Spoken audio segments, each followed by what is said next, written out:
Hablar acerca de lo que se viene en Bolivia, más precisamente última semana de campaña electoral. Última semana de campaña electoral en una elección inédita, inédita por varios motivos. En primer lugar, porque las encuestas preconizan todas la celebración de una segunda vuelta el 19 de octubre. No hay un candidato que supere el 50% más uno de los votos o que llegue al 40% con diferencia de 10 sobre el segundo. En este sentido, la ley electoral boliviana es exactamente igual a la de la Argentina y como sea, nadie supera ni siquiera la barrera del 25%.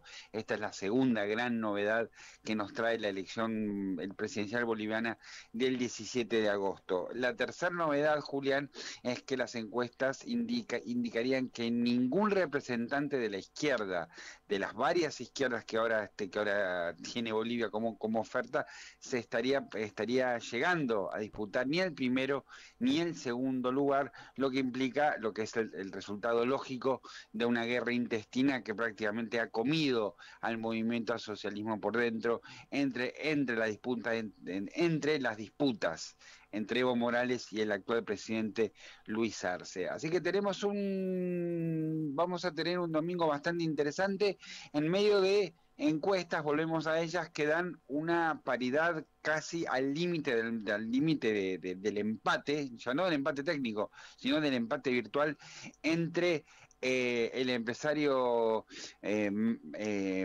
Samuel Doria Medina, digo bien, del candidato del partido del Pacto de Unidad, digo bien, y el expresidente Jorge Tuto Quiroga por la Alianza Libre, una diferencia que está alrededor de 0,8, 0,9% de diferencia. Menos de un punto separan a ambos candidatos que representan a la centroderecha clásica, una centroderecha más bien enraizada en la lógica de los gobiernos neoliberales de los años 90. Este es un tema a considerar en términos de la oferta electoral boliviana del otro lado del MAS o de otras expresiones de izquierda, pero estos son los dos candidatos que hasta el momento vienen ganando la compulsa. El tercer candidato de la democracia cristiana no llega al 10%, hablamos de Rodrigo Paz, y recién tal vez la figura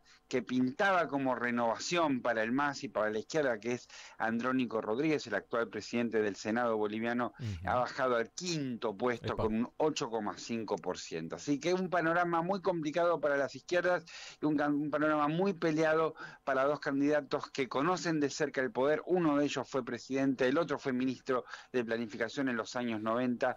Lo cierto es que Bolivia se enfrenta a un panorama inédito de aquí a una semana. Bueno, mucho fuego cruzado dentro del el oficialismo.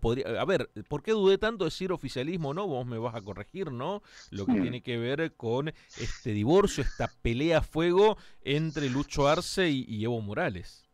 Uno podría decir, parafraseando una vez más al panorama argentino, podría utilizar la categoría de opoficialismo, ¿no? Pero Ujú. sí, ha habido un divorcio que ha comido las posibilidades del MAS y la capilaridad territorial de la cual presumía el movimiento al socialismo. Estamos hablando de unas elecciones que en el 2020 llevaron a Luis Arce con el 55% y las últimas mediciones antes que Arce se bajara de la reelección hablaban de una intención del voto del 2 al 4%.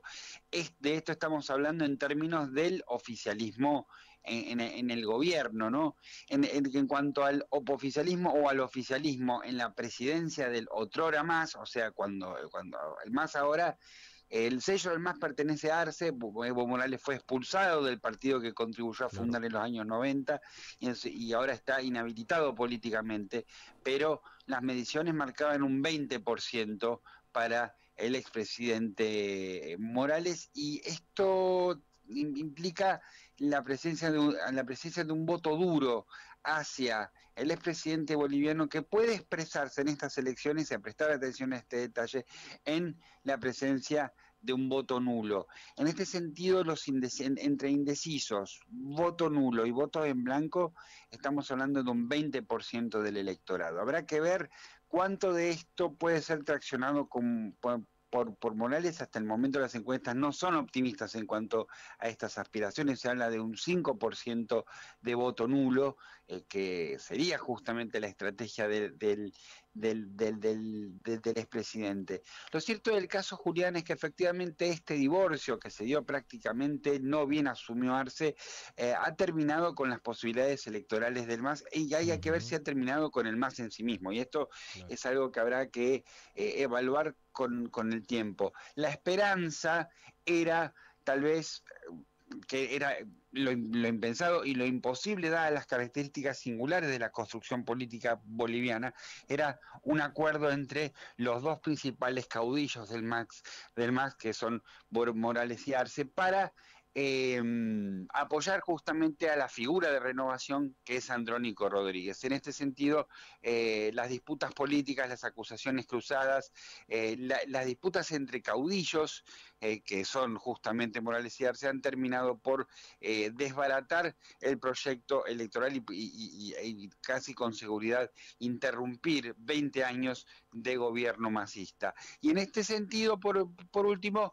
hablar de qué representa Andrónico Rodríguez en este sentido y por qué, a pesar de configurar una figura de renovación, hoy prácticamente está sin posibilidades de pelear la segunda vuelta, si las encuestas aciertan, ¿no? Porque las encuestas vienen fallando bastante. Claro. Me parece que son dos cosas, Julián.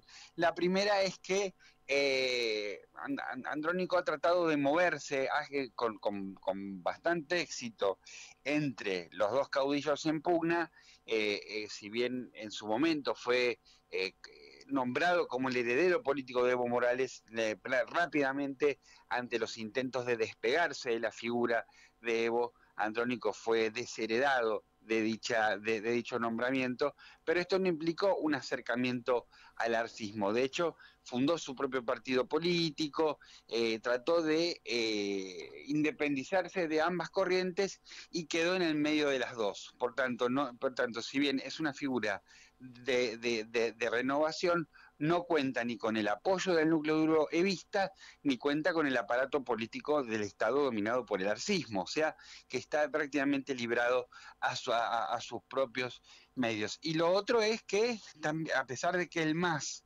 como Sigla, cuenta con el actual ministro del Interior, Eduardo del Castillo, como candidato, y no supera el 2% esta candidatura, el hecho que sea presidente del Senado un poco también lo condiciona como parte del andamiaje gubernamental de Luis Arce. Pero son los primeros motivos los que pesan a la hora de pensar en el éxito o el fracaso relativo de Andrónico como candidato de renovación, en un momento en el cual la oferta política parece estar mirando para atrás.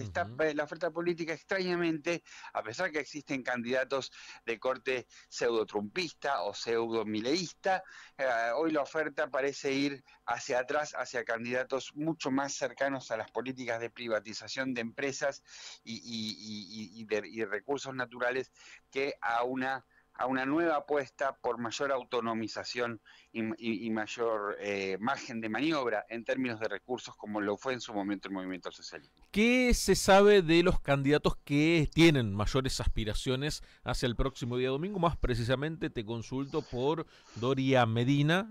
Marcaste que Samuel Doria Medina tenía algún tipo de aspiración a ganar, aunque todavía este domingo pareciera que no va a haber presidente en Bolivia. ¿Qué se sabe de esos candidatos que están ahí adelante o tratando, ¿no?, de llegar a segunda vuelta?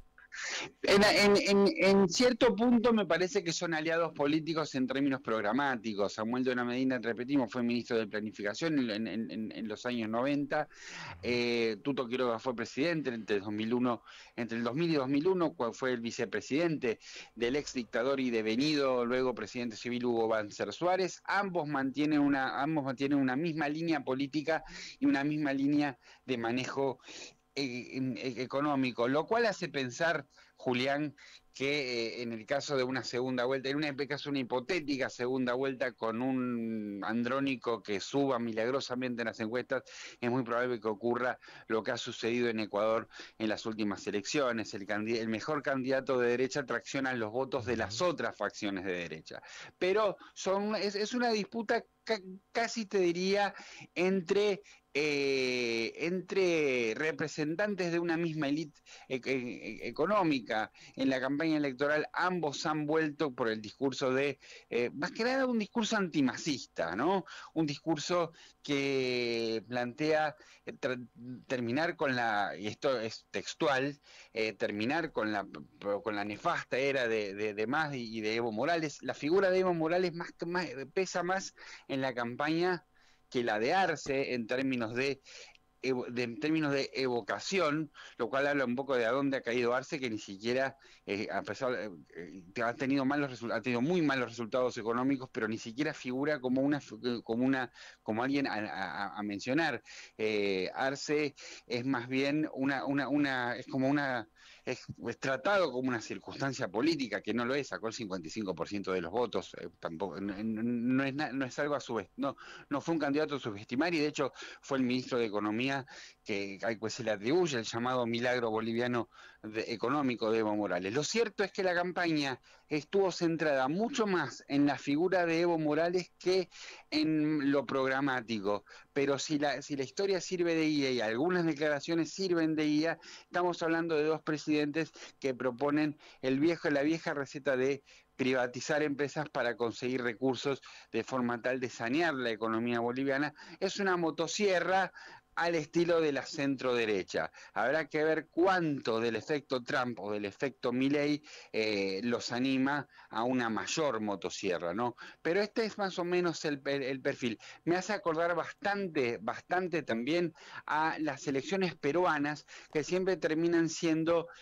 salvo la última, por supuesto, en la cual fue triunfador Pedro Castillo, en las anteriores elecciones bolivianas, generalmente eran representantes de las derechas, una derecha más Ujú. populista con Keiko Fujimori a la cabeza y una derecha un poco más empresarial con candidatos de diverso tipo provenientes de este sector como Pedro Pablo Kuczynski en Perú. Me parece que lo de Bolivia en el próximo 17 de agosto es de la misma matriz. Por eso habrá que prestar atención a cómo el electorado boliviano se comporta en términos de una oferta política que parece estar mirando mucho más al pasado para salir de las urgencias económicas, que son muchas en el país hermano.